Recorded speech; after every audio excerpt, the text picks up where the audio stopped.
ગાંધી અને સરદારના ગુજરાતનો જ એક ભાગ ગોંડલમાં થોડા દિવસ પહેલા એક પાટીદાર યુવાન ઉપર અત્યાચાર થયો. તંત્ર એની વાત સાંભળતું નહોતું કે એને ન્યાય મળે એવું લાગતું નહોતું.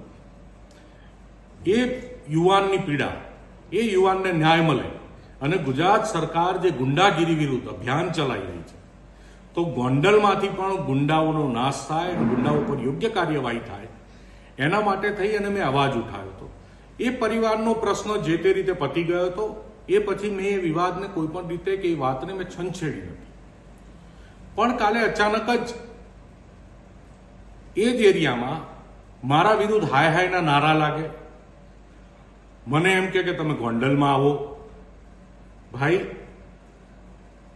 હું તમારી જ પાર્ટીનો કાર્યકર છું અને ભૂતકાળમાં આખું ગુજરાત ગોંડલ સહિત 4 થી 8 વાર ફરી ચૂક્યો છું, વિધાઉટ બોડીગાર્ડ, વિધાઉટ ડ્રાઈવર, એકલો.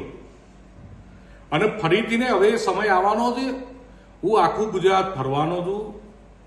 નિશ્ચિંત રહો, ગોંડલમાં પણ આવવાનો છું અને જે કરવાનું છે એ બધું જ કરવાનો છું.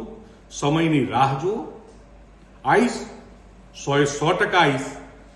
મારા પ્રેમથી કે બીજી જેવી રીતે મારા સ્વાગતની તૈયારી કરી રાખી હોય એ કરી રાખજો. એકલો જ આવવાનું છું.